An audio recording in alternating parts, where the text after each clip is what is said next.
Friends, आपने engine तो देखा ही होगा। ये इंजन कारों में, गाड़ियों में, बसों में लगे रहते हैं और इन इंजन के कारण ही गाड़ी आगे की तरफ मूव करती है, व्हीकल चलते हैं, बाइक्स चलती हैं। फ्रेंड्स, ये जो इंजन होते हैं फ्रेंड्स, ये दो प्रकार के होते हैं, पेट्रोल इंजन और दूसरा diesel engine. Friends, petrol engine को हम ऑटो इंजन भी कहते हैं। फ्रेंड्स, पेट्रोल इंजन पेट्रोल का एज ए फ्यूल इस्तेमाल करता है और डीजल इंजन डीजल का इस्तेमाल करता है। फ्रेंड्स, इंजन को दो भागों में डिवाइड किया जा सकता है। ऐसे इंजन जिनको बाहर से हीट दी जाती है और इस हीट को ग्रहण करके इनके जो इंटरनल पार्ट्स हैं वो मूव करते हैं, राइट, जैसे पिस्टन वगैरह, तो जब ये तब मूव करते हैं जब इसको बाहर से हीट दी जाती है, राइट, जैसे स्टीम इंजन। फ्रेंड्स, कुछ ऐसे इंजन होते हैं जिनको बाहर से हीट देने की आवश्यकता नहीं होती, यानी कि इनके पिस्टन को मूव कराने के लिए, इनके इंटरनल पार्ट्स को मूव कराने के लिए बाहर से हीट देने की आवश्यकता नहीं होती, राइट। ये हीट इनके अंदर से ही प्रोड्यूस होती है। उनको हम बोलते हैं फ्रेंड्स इंटरनल कंबंशन इंजन, यानी आंतरिक दहन इंजन। फ्रेंड्स, ये आंतरिक दहन इंजन मैं पहले बता चुका हूं कि पेट्रोल इंजन और डीजल इंजन दोनों ही आंतरिक दहन इंजन है, राइट। अब फ्रेंड्स, आज का जो वीडियो लेक्चर है हमारा वो ऑटो इंजन पे आधारित है, पेट्रोल इंजन पे आधारित है। आज मैं आपको ये बताऊंगा कि जो पेट्रोल इंजन या ऑटो इंजन काम कैसे करता है। फ्रेंड्स, जो पेट्रोल इंजन की वर्किंग को आप इस एनिमेशन से समझ सकते हैं। फ्रेंड्स, आप देख रहे होंगे कि इस एनिमेशन में एक सिलेंडर पिस्टन सिस्टम है और ये जो सिलेंडर पिस्टन सिस्टम है ये किसी क्रैंक शाफ्ट से जुड़ा हुआ है और उसके बाद में फ्रेंड्स जैसे से ये पिस्टन ऊपर नीचे की तरफ गति करता है, बैक एंड फोर्थ गति करता है, तो उसके कारण जो ये जो उसका जिसके जो बाकी जो पार्ट हैं वो मोशन करते हैं।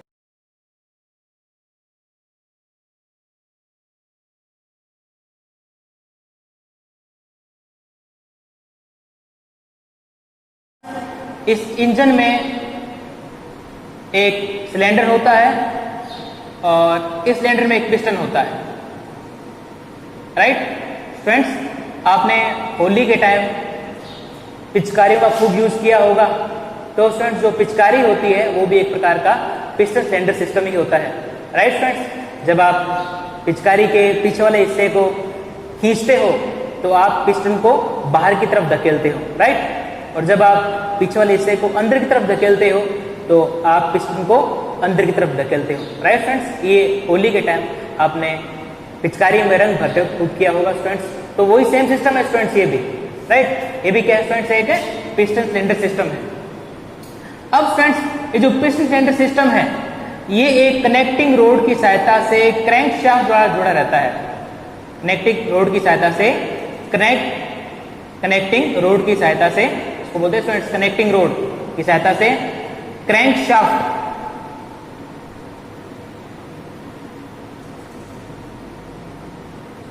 शाफ्ट से जुड़ा रहता है। और ये है फ्रेंड्स हमारा पिस्टन, ये है friends connecting road.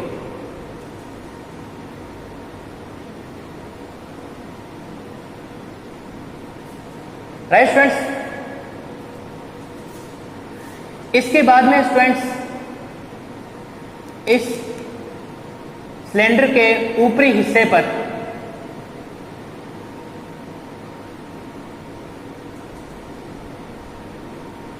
Spark plug के लिए एक जगह होती है जिसमें स्पार्क प्लग कसा हुआ होता है और इसके साइड में दो वाल होते हैं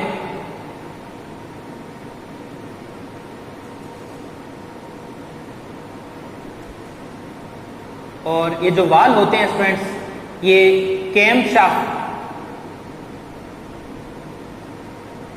से कनेक्टेड होते हैं।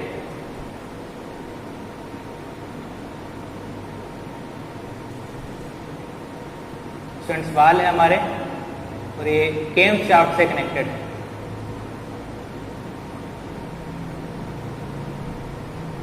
अब फ्रेंड्स यहां पर एक स्प्रिंग लगी रहती है फ्रेंड्स, अब फ्रेंड्स ये कैमशाफ्ट का क्या प्रोसीजर है वो हम यहाँ पर देखेंगे।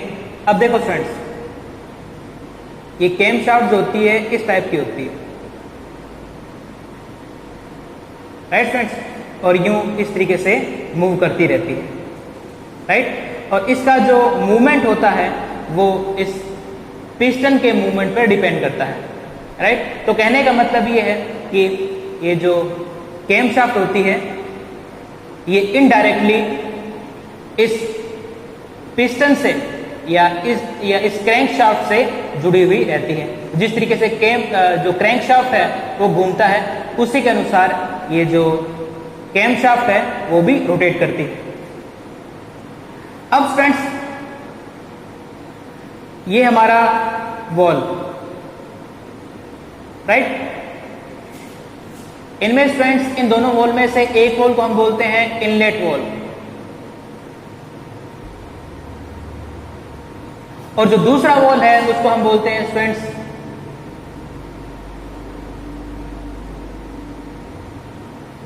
Outlet wall.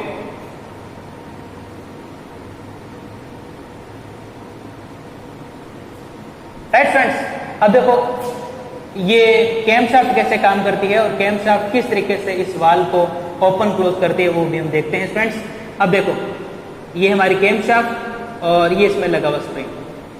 फ्रेंड्स अब ये वॉल हमारा जो है क्लोज है फ्रेंड्स। अब देखो अगर ये रोटेट करता हुआ, ये जो इसका जो थिक वाला जो हिस्सा है ये रोटेट करता हुआ जैसे ही इससे टकराएगा, राइट, जैसे इससे टकराएगा तो इसको क्या करेगा फ्रेंड्स, अंदर की तरफ पुश करेगा, राइट। और तो अब जैसे ये पुश करेगा तो ये जो वॉल है ये अंदर की तरफ चला जाएगा, राइट। आप समझ सकते हो, जैसे ये घूमता हुआ इससे टकराएगा तो अब क्या करेगा फ्रेंड्स, जब इससे टकराएगा तो अंदर की तरफ धीमे धीमे पुश करना इसको शुरू कर देगा।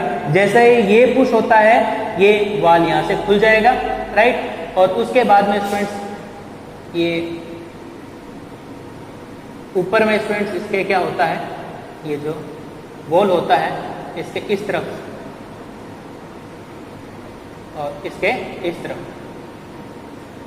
यहां से तो फ्रेंड्स जो फ्यूल का और एयर का मिक्सचर यहां से अंदर की तरफ जाता है और जो एग्जॉस्ट होता है, जो धुआं होता है वो यहां से बाहर की तरफ निकलता है, राइट फ्रेंड्स। अब जैसे ही ये इसको अंदर की तरफ पुश करेगा, पुश करने के साथ ही ये वॉल हमारा ओपन हो जाएगा और ओपन होने के बाद में इसके अंदर जो यानी इसके सिलेंडर के अंदर ये जो हमारा फ्यूल एयर मिक्सचर है वो यहां से होता हुआ इस नली के अंदर से होता है, इस ट्यूब के अंदर से होता हुआ इस सिलेंडर के अंदर भर जाएगा, राइट फ्रेंड्स। अब देखो उसके बाद में फ्रेंड्स जैसे ही ये इससे दूर हटेगा, जैसे ही जो उसका तीखा वाला निकोना है इससे टकराने के बाद में जैसे ही ये इससे दूर हटेगा तो जो उसका स्प्रिंग है इसको वापस से उसी स्थान पर ले आएगा, राइट। वापस क्या करेगा फ्रेंड्स, उसको इसी स्थान पर ले आएगा और ये जो हमारा वॉल है ये वापस से क्लोज हो जाएगा। फ्रेंड्स जो साथ में जो एनिमेशन चल रहा है आप उसमें अच्छी तरीके से देख सकते हैं कि जो मैं बोल रहा हूं आप उसको एनिमेशन की सहायता से भी समझ सकते हैं, राइट फ्रेंड्स। तो इस प्रकार से आपने ये जो वॉल किस तरीके से ओपन क्लोज होंगे उसी कार्यप्रणाली को आपने समझ लिया। इसकी वर्किंग की तरफ आते हैं तो फ्रेंड्स ये जो ऑटो इंजन होता है इसमें ऑटो साइकिल होता है, राइट। अभी ऑटो साइकिल क्या चीज होता है फ्रेंड्स, देखो फ्रेंड्स जब ये पिस्टन नीचे की तरफ मूव करता है, राइट, जब ये पिस्टन नीचे की तरफ मूव करता है तो ये जो क्रैंक शाफ्ट है उसको रोटेट करवाता है, राइट। और रोटेट करने के बाद में ये जो क्रैंक शाफ्ट है ये अपना एक पूरा चक्कर तय करती है, राइट। दोबारा रिपीट कर दूं, ये जो पिस्टन है जैसे नीचे की तरफ आता है तो ये कनेक्टिंग रोड की सहायता से क्रैंक शाफ्ट से जुड़ा हुआ है, तो इसके कारण ये जो क्रैंक शाफ्ट है वो रोटेट करती है और रोटेट करते हुए वो अपना एक पूरा चक्कर तय करती है, राइट। इसको हम बोलते हैं फ्रेंड्स ऑटो साइकिल। अब फ्रेंड्स इस एक ऑटो साइकिल में 4 स्ट्रोक्स होते हैं। क्या होते हैं फ्रेंड्स, ये इस एक साइकिल में 4 स्ट्रोक्स होते हैं, इसलिए इस इंजन को हम 4 स्ट्रोक इंजन कहते हैं। राइट फ्रेंड, अब पहला जो स्ट्रोक है वो है चार्जिंग स्ट्रोक।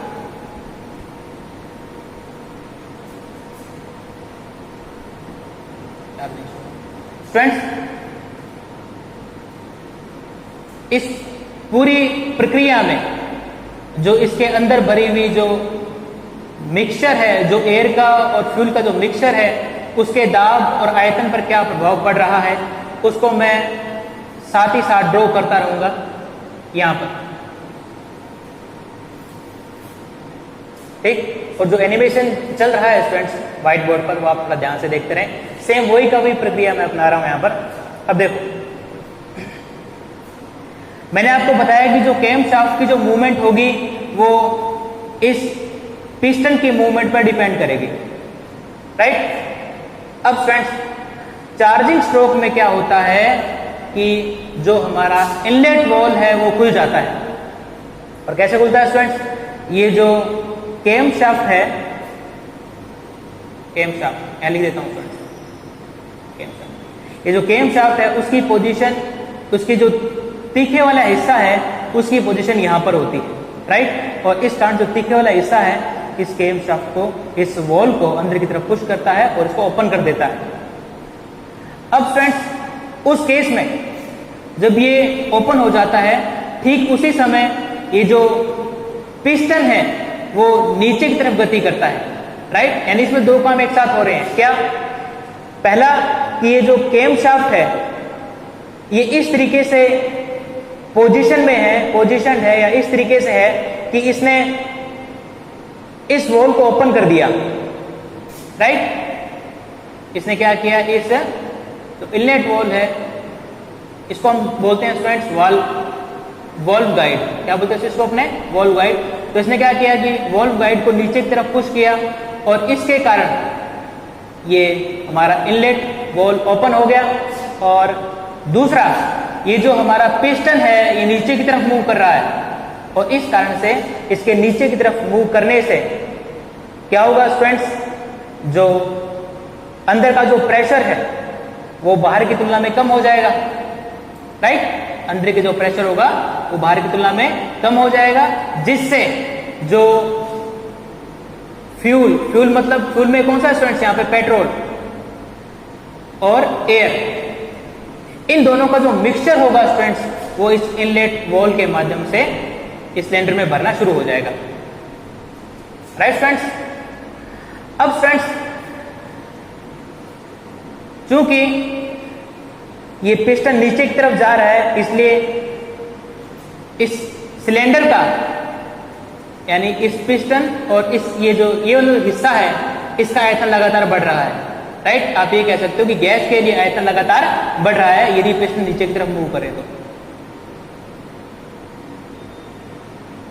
लेकिन ये जो फ्यूल और एयर का जो मिक्सचर है उसका प्रेशर लगभग इक्वल रहता है और उसका जो प्रेशर होता है वो इस केस में एक एटमॉस्फेयर यानी कि वायुमंडलीय दाब के बराबर होता है। तो स्टूडेंट्स ये प्रक्रिया होगी, ये हमारा प्रेशर और ये हमारा वॉल्यूम। अब स्टूडेंट्स जो इस हिस्से का जो वॉल्यूम है वो लगातार बढ़ रहा है,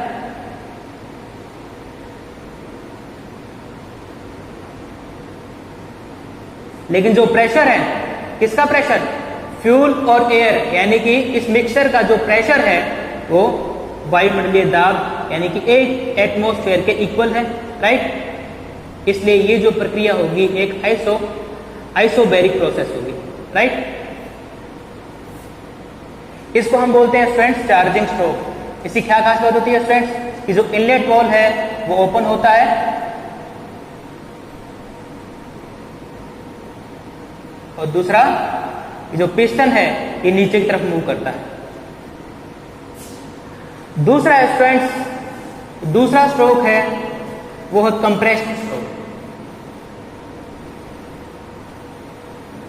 कंप्रेशन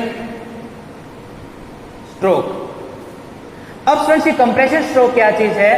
अब देखो इस केस में क्या होता है पहले पिस्टन नीचे की तरफ मूव कर रहा था चार्जिंग स्ट्रोक में, अब कंप्रेशन स्ट्रोक में पिस्टन ऊपर की तरफ मूव करता है। क्या करता है? पिस्टन ऊपर की तरफ मूव करता है। अब इस पिस्टन के ऊपर की तरफ मूव करने से, और मैंने आपको बताया कि जो कैमशाफ्ट है इनका जो मूवमेंट होगा वो पिस्टन पर, पिस्टन के मोशन पर, पिस्टन की पोजीशन पर डिपेंड करता है। इस केस में दोनों वॉल्व बंद हो जाते हैं। जो पहले जो ओपन था ये इनलेट वॉल्व वो भी बंद हो जाता है, तो दोनों वॉल्व बंद हो जाते हैं, क्लोज हो जाते हैं। और इस केस में जब पिस्टन ऊपर की तरफ जाता है तो क्या होगा फ्रेंड्स? इसके अंदर जो चार्जिंग स्ट्रोक के दौरान जो इसके अंदर जो मिक्सचर भरा हुआ था, मिक्सचर में फ्यूल और एयर का जो मिक्सचर भरा हुआ था वो भी कंप्रेस होना शुरू हो जाएगा। इसलिए इस स्ट्रोक को हम बोलते हैं कंप्रेशन स्ट्रोक। राइट फ्रेंड्स, अब धीमे धीमे क्या होगा कि पिस्टन ऊपर की तरफ जाता जाएगा और फाइनली मैक्सिमम यहां तक पहुंच जाएगा।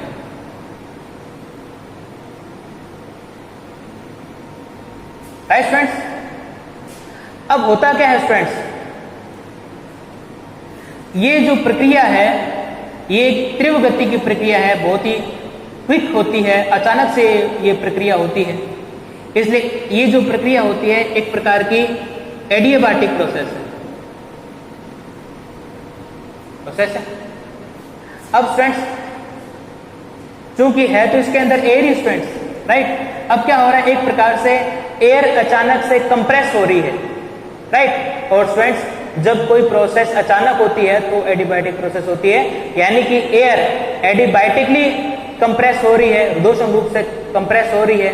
इसलिए जैसे जैसे एयर का वॉल्यूम घटेगा वैसे वैसे इसका टेम्परेचर बढ़ेगा। तो कि स्टूडेंट्स हम जानते हैं ये रिलेशन आता है एडियाबैटिक प्रोसेस के। राइट स्टूडेंट्स, जैसे इसका वॉल्यूम कम होगा वैसे वैसे इसका जो टेम्परेचर है वो तीव्र रूप से बढ़ता जाएगा। अब स्टूडेंट्स जब ये मैक्सिमम हाइट तक पहुंच जाता है, इस केस तक इस एयर फ्यूल मिक्सचर का टेम्परेचर बढ़कर 600 डिग्री सेल्सियस हो जाता है। राइट स्टूडेंट्स, इस केस में अभी तक, अब थोड़ा इसको यहां पर बना लेते हैं स्टूडेंट्स। क्या हो रहा है स्टूडेंट्स, यहां पर वॉल्यूम कम होता जा रहा है और प्रेशर क्या हो रहा है स्टूडेंट्स, बढ़ रहा है। वॉल्यूम कम होता जा रहा है और प्रेशर क्या हो रहा है स्टूडेंट्स, बढ़ रहा है इस चार्जिंग स्ट्रोक के केस में। अब स्टूडेंट्स क्या होगा, अब इसका टेम्परेचर स्टूडेंट्स इतना ज्यादा है कि इसको हल्की सी चिंगारी चाहिए, और इसके अंदर जो एयर फ्यूल का जो मिक्सचर है, क्योंकि इसमें पेट्रोल है स्टूडेंट्स, वो आग पकड़ लेगा, यानी कि इसमें छोटा सा विस्फोट हो जाएगा। एक प्रकार से एक प्रोसेस में क्या हो जाएगा स्टूडेंट्स, विस्फोट हो जाएगा। अब क्या होता है स्टूडेंट्स, इस कंप्रेशन स्ट्रोक के एंड में, यानी जब ये पिस्टन यहां तक पहुंच जाता है, ठीक इसी समय इस स्पार्क प्लग से चिंगारी उत्पन्न होती है, स्पार्क उत्पन्न होती है, और जिसकी सहायता से ये जो एयर फ्यूल मिक्सचर है, क्योंकि इसमें पेट्रोल भी है, वो आग पकड़ लेता है। इसका टेम्परेचर पहले से ज्यादा था और अब इसको चिंगारी मिल गई, तो ये क्या करेगा स्टूडेंट्स, आग पकड़ लेगा, राइट। यानी इसके अंदर छोटा सा विस्फोट हो जाएगा। अब स्टूडेंट्स जो तीसरा जो स्ट्रोक है, अब स्टूडेंट्स मैं बात बता रहा हूं कि विस्फोट होने के बाद में क्या होगा। विस्फोट होने के बाद में जो, यानी कि कंप्रेशन होने के बाद में जो स्ट्रोक आएगा, राइट, क्योंकि इस कंप्रेशन का जो अंतिम पड़ाव है वो क्या है, इसके अंदर से विस्फोट हो चुका है। और इसका जो, अब फ्रेंड्स जब इसके अंदर विस्फोट होता है उस केस में इसका जो टेम्परेचर है वो 2000 डिग्री सेल्सियस तक पहुंच जाता है, राइट। और प्रेशर जो है वो भी काफी ज्यादा बढ़ जाता है, एटमॉस्फेरिक प्रेशर से वो काफी ज्यादा हो जाता है, राइट फ्रेंड्स। अब उसके बाद में क्या होगा फ्रेंड्स, जो उसके बाद में जो भी कुछ होगा उसको हम वर्किंग स्ट्रोक में स्टडी करेंगे। वर्किंग स्ट्रोक, अब इसमें क्या हुआ फ्रेंड्स, अब फ्रेंड्स इस केस में क्योंकि इसका प्रेशर बहुत ज्यादा बढ़ चुका है, टेम्परेचर बहुत ज्यादा हाई हो चुका है, इसलिए अब ये जो पिस्टन है ये ज्यादा टाइम तक ऊपर की तरफ नहीं रह सकता, ये जो कंप्रेस्ड और जो हाई प्रेशर की जो मिक्सचर है, एयर फ्यूल का जो मिक्सचर है जो कि बर्न हो चुका है, इसका जो टेम्परेचर है काफी ज्यादा बढ़ चुका है, अब ये क्या करेगा, पिस्टन को नीचे की तरफ फुल फोर्स में धकेलेगा। राइट, ये क्या करेगा, पिस्टन को नीचे की तरफ फुल फोर्स में धकेलेगा। इसके कारण ये जो पिस्टन है तेजी से नीचे की तरफ आएगा। राइट स्टूडेंट्स, एक बार हम इसको बना लेते हैं स्टूडेंट्स। अब देखो उसके बाद में क्या हुआ स्टूडेंट्स, इसका जो प्रेशर बढ़ा, राइट, और प्रेशर बढ़ने के बाद में इसका टेम्परेचर 600 डिग्री सेल्सियस हो गया। उसके बाद में इसमें स्पार्क प्लग के कारण इसमें छोटा सा विस्फोट हुआ। और स्टूडेंट्स, विस्फोट का जो होता है उस स्थिति में इसका जो प्रेशर, वॉल्यूम तो सेम का सेम रहता है स्टूडेंट इस केस में, लेकिन जो प्रेशर है वो बहुत ज्यादा बढ़ जाता है। क्यों बढ़ जाता है, क्योंकि जो इसका जो इस मिक्सचर का जो टेम्परेचर है वो बहुत ज्यादा हो जाता है, इसलिए इसका प्रेशर भी बहुत ज्यादा हो जाता है। तो वॉल्यूम तो स्टूडेंट्स कांस्टेंट रहता है, लेकिन प्रेशर ड्रेस्टिकली बढ़ जाता है। राइट, उसके बाद में स्टूडेंट्स, जैसे मैंने आपको बताया कि ये जो पिस्टन है वो तीव्र गति से नीचे की तरफ जाता है, और जैसे जैसे पिस्टन नीचे की तरफ जाता है वैसे वैसे आयतन में क्या होगा स्टूडेंट्स, वॉल्यूम में क्या होगा स्टूडेंट्स, बढ़ोतरी।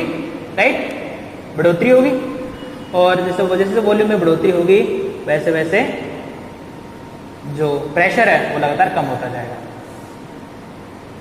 राइट स्टूडेंट्स, इसके बाद में स्टूडेंट्स हुआ है क्या कि ये जो पिस्टन है वो अपने मिनिमम लेवल पे आ गया, यहां पर पहुंच गया। इसके बाद में स्टूडेंट्स, जो इस केस में जो हीट प्रोड्यूस होती है, राइट, वो जो हीट है वो जो सिलेंडर हेड होता है हमारा, जो खांचे बने हुए होते हैं सिलेंडर के ऊपर, उसके थ्रू बाहर निकल जाती है।